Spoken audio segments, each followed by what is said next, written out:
Assalamualaikum warahmatullahi wabarakatuh. Ketemu lagi dengan saya Jajan Jenal Mutakin. Kita berada di Bukit Cigereyang.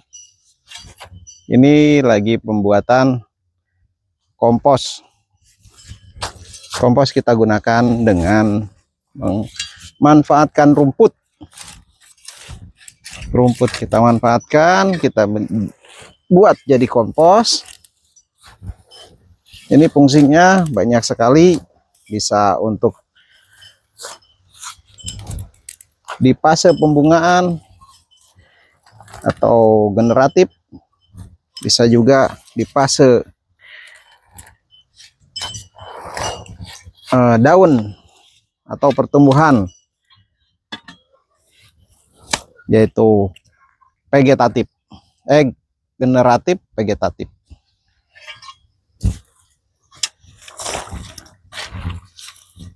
Kita manfaatkan yang ada. Jadi kenapa kita manfaatkan rumput-rumput dalam suatu pekerjaan? Kita harus mendapatkan hasil. Nah, hasilnya dari mana? Setiap hari kita bekerja, setiap hari kita berkarya. Tapi kalau rumputnya dibuang, itu akan menjadi masalah. Masalahnya apa? Yang pertama, kita hanya menyia-nyiakan apa yang jadi potensi untuk penghasilan hariannya. Nah, yang kedua, kita juga menyia-nyiakan potensi untuk menjadi pupuk. Bayangkan saja, seandainya kita beli kotoran kambing dengan plong, ada 10 ini, 10 plong ini isinya kotoran kambing. Seandainya ini 10 karung aja satu bundaran ini, berarti udah berapa? 100 karung. Kita bisa hitung. Paling murah itu di masyarakat, masih di kandang kita bayar 3.000. Tapi kalau udah dikarungin itu 5.000. Kita harus modal karungnya juga. Jadi 5.000 itu tidak sama karungnya. Terus kalau sudah nyampe sini itu jadi 8.000 karena ongkos angkut.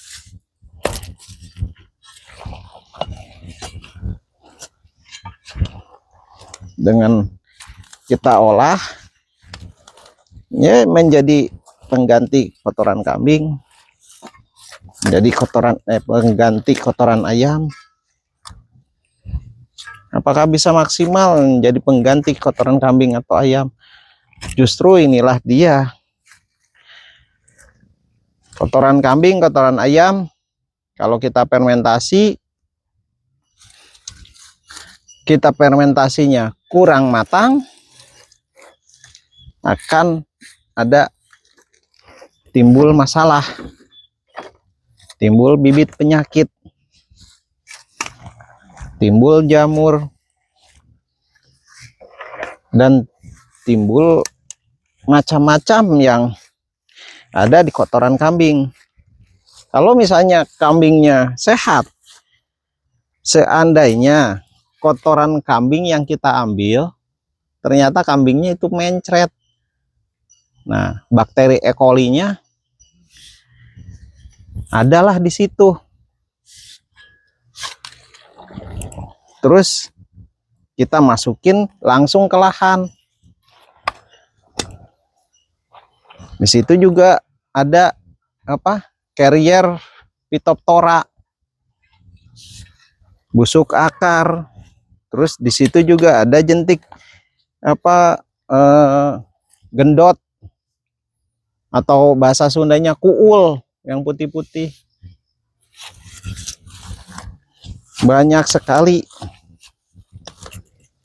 Terus ya banyak sekali lah kalau kita tidak memproses sempurna atau dikatakan matang. Nah, kalau rumput kering masuk ke lahan jadi pupuk. Rumput yang sudah basah gini, intinya rumputnya mati ya. Jadi jangan sampai rumput ditaruh di lahan terus masih seperti ini dan juga ada akarnya, dia malah jadi hidup.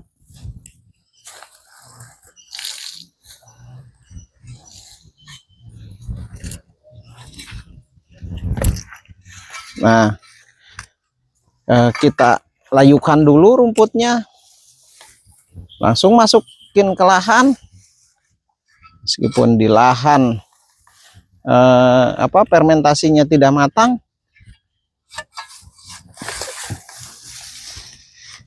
timbul masalahnya itu sangat minim sekali dan manfaatnya sangat banyak sekali. Untuk pertumbuhan cepat, cepat tumbuh. Untuk sayuran, ini kan mengandung ZPT ya, zat perangsang tumbuh. Karena rumput ini tanaman yang cepat tumbuh. Tanaman yang cepat tumbuh, tanaman yang tahan hujan, tahan dengan kekeringan waktu pas kemarau. Rumput ada aja, masih ada aja. Sedangkan yang kita tanam, contohnya tanam cabai, aduh, cabai kok pada ini ya, ke pas musim penghujan malah ada yang menguning, ada pula buahnya yang busuk. Sedangkan rumput buahnya tetap seger-seger aja. Malah hujan itu, waduh, banyak sekali malah nambah rumput. Nah, dari situ zat yang ada dalam rumput kita ambil. Caranya dengan apa ya? Kita busukkan aja. Kita busukkan, kita proses seperti ini. Dengan proses seperti ini kita mendapat 2 bonus. Yang pertama bonus POC, pupuk organik cair. Oh, kita jangan bilang POC karena POC itu bakterinya harus kita hitung. Berapa hitungannya harus berapa juta bakteri yang ada di dalam cairan tersebut. Nah, ini bisa dikatakan air lindi lah. Air lindi. Tapi air lindi dari rumput saya rasa tidak lebih berbahaya daripada air lindi dari limbah pasar. Air lindi di limbah pasar mungkin campuran di limbah pasar kan bermacam-macam. Kita tidak mengatakan kalau limbah pasar di sayurannya banyak pestisida, enggak, kita enggak bisa katakan seperti itu. Yang jelas air lindi yang dari limbah pasar itu kita harus proses dengan apa? Setelah ada air lindinya ya harus kita jemur, harus kita biarkan. Ada juga penambahan protein. Jadi tidak hanya air lindi aja, tapi penambahan protein dengan apa? Ada yang menambahkan dengan telur. Banyak yang tambahan-tambahan yang mungkin ada limbah ikan, limbah apa segala yang notabene di sini kan hutan. Untuk ikan kita harus beli. Jadi bukan ikan di sini bukan limbah, tapi ya kita harus beli. harus ada pengadaan. Jadi kos biaya lagi. Nah, sedangkan untuk hukum ekonomi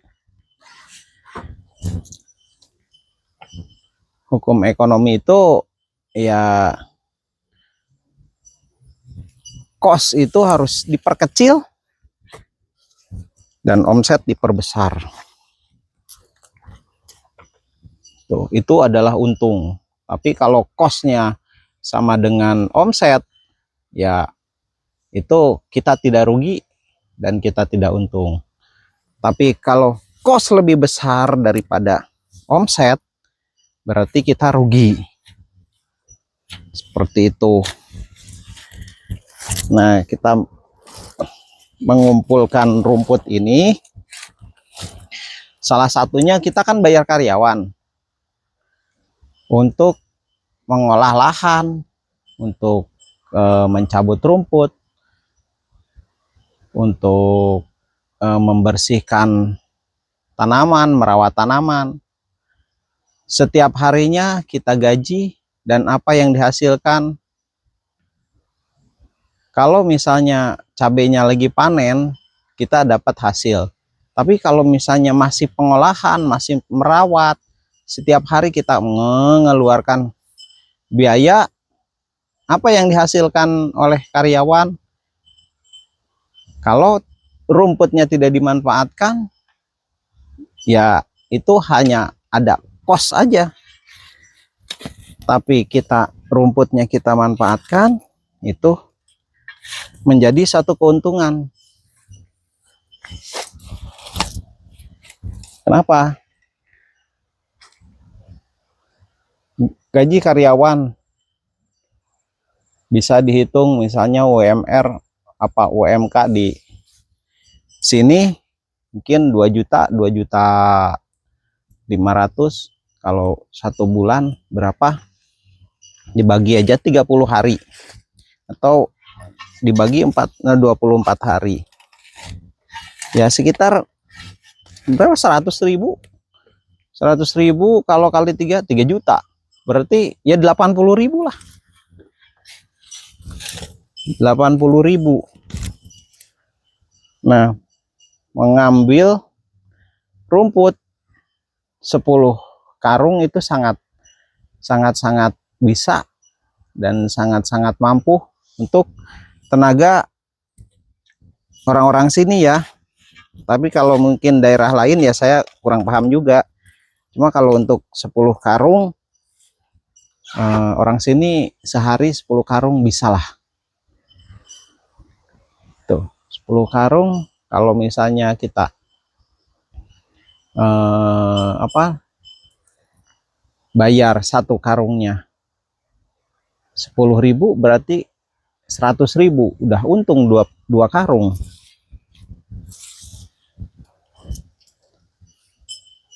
Selain lahan kita bersih, lahan kita terawat, kita dapat omset harian ya dari rumput ini. Kita tidak beli pupuk lagi, tidak ada pengadaan untuk bahan pupuk, tinggal kita proses saja ini jadi pupuk. Bahkan bisa menjadi biang. Setelah ini jadi, ambil sebagian untuk kita jadikan bahan pengurai. Nah, yang sebagiannya lagi kita olah, kita proses, kita aplikasikan kepada tanaman kita.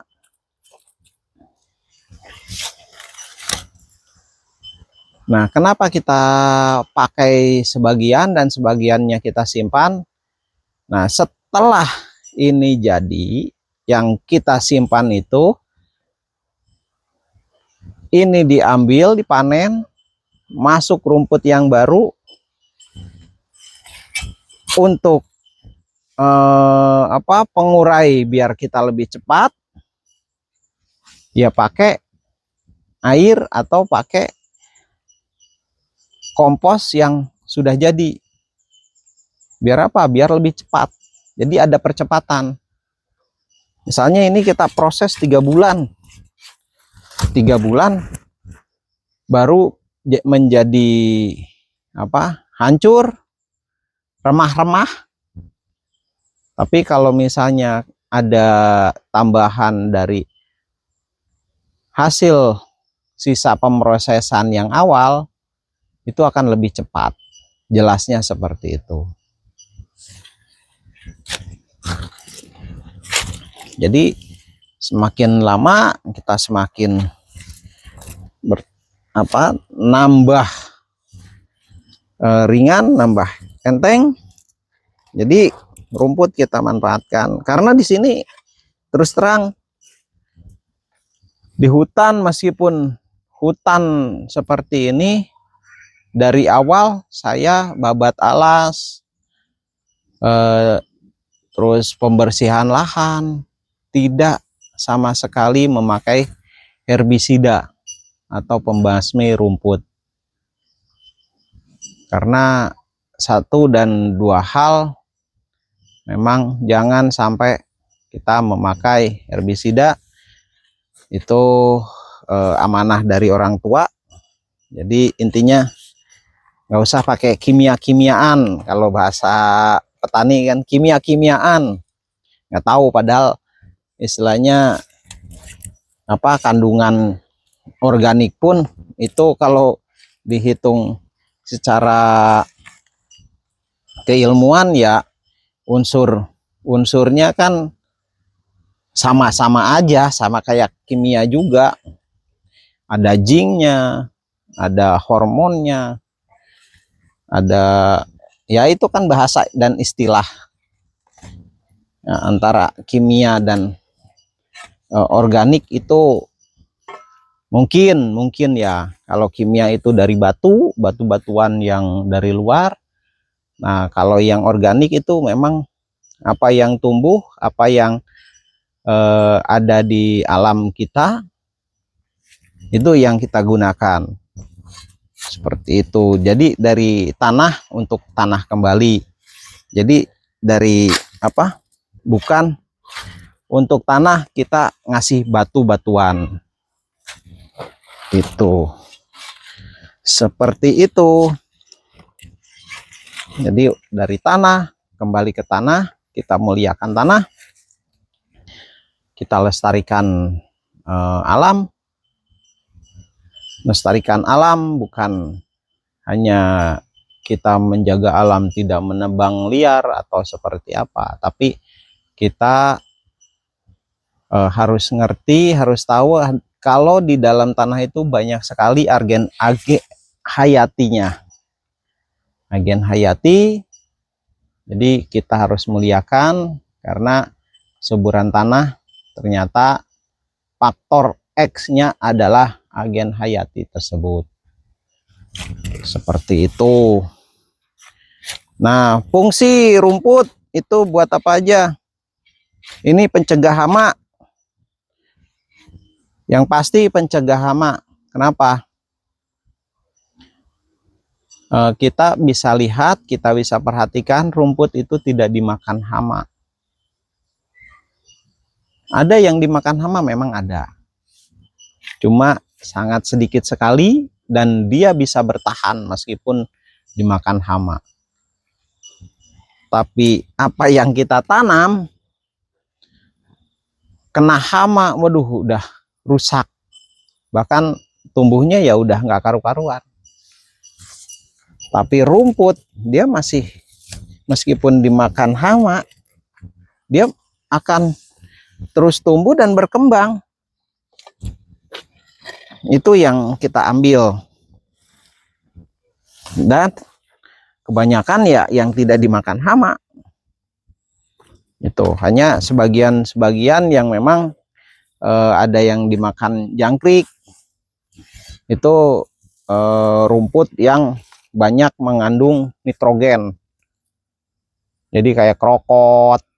Itu waduh, tapi krokot itu nitrogennya sangat-sangat istimewa. Jadi untuk percepatan pertumbuhan itu krokot, itu ambil aja krokot, dibuat jadi zat perangsang tumbuh. Itu istimewa. Terus kita lihat di sini. Di sini ada krokotnya enggak? Jelas pasti ada. Nah, krokot itu justru dia akan susah mati. Kita rendam, kita masukin, dia malah jadi hidup aja. Mana ya? Oh, udah mati nih, udah di sini nih. Alhamdulillah udah busuk nih. Nah, ini nih. Tuh. Ini malah subur aja nih. Malah nambah subur padahal kita udah rendam. Kita upayakan biar dia busuk, malah nambah subur. Nih, ini juga nih rumput apa nih? Kita masukin malah masih tetap aja hidup. Itu. Jadi ini salah satunya rumput yang tahan akan hujan. Kenapa? Kita rendam aja dia masih hidup. Tapi kalau misalnya cabai kerendam kayak gini, waduh, udah nggak karu-karuan. Apalagi tomat. Busuk akar, busuk batang. Nah, ini kita belajar dari rumput. Nah, rumput apa yang tumbuh di pas musim hujan. Nah, ini rumput kayak gini nih. Kuat untuk mengatasi hujan yang lebat. Meskipun ini kita banjiri dengan air, tapi dia tetap hidup. Terus ini juga nih, tuh, padahal ini medianya kering, tapi masih aja hidup tuh. Termasuk ini udah kuat di tahan air, ini kuat juga tahan panas. Tuh, seperti ini. Gitu ya. Jadi karena di sini saya keterbatasan jauh dari kampung, nggak jauh sih, cuma 1 kilo. Jalan kaki nyampe bisa. Tapi terus terang ya keterbatasan lah. Kita belum punya ternak banyak untuk pupuk. Kalau misalnya pengadaan ya banyak biaya yang masih kita aja masih untuk makan aja bisa dikatakan ya masih kurang layak untuk kelayakannya. Tapi cukup kenyang. Cukup sehat, cukup bergizi, dan intinya kita bisa sehat, bisa beraktivitas.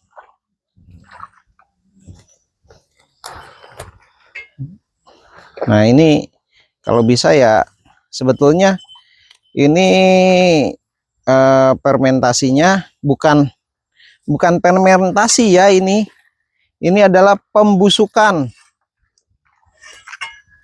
Jadi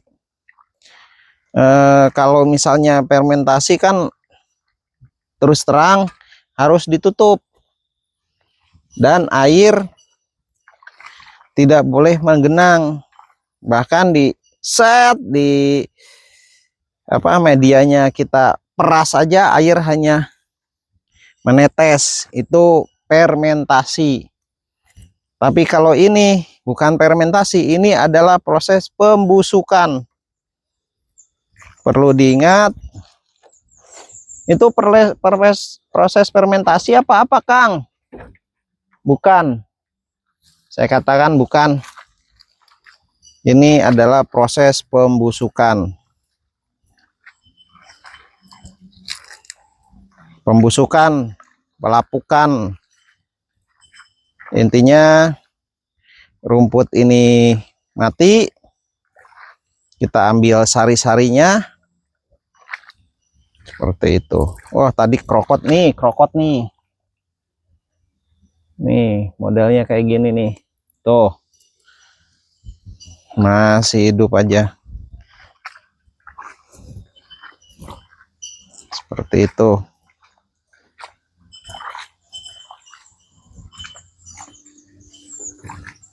Ya, ini penghematan untuk menekan kos biaya pupuk, karena pernah saya beli kotoran kambing ya sampai lahan itu 8.000.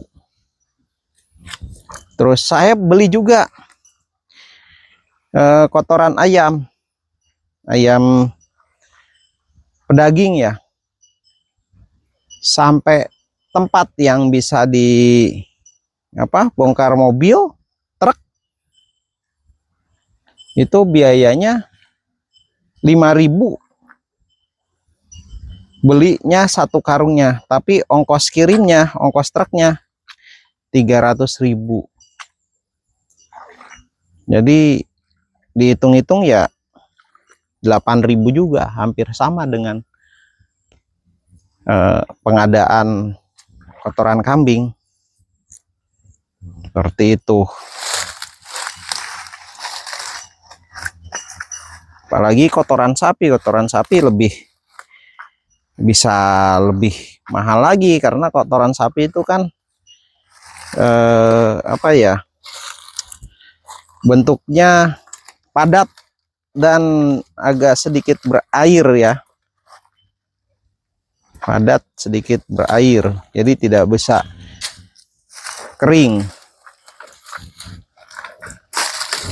Ada yang udah kering sih, ada juga, tapi ya pengambilannya ya akan lebih lebih menyita tenaga.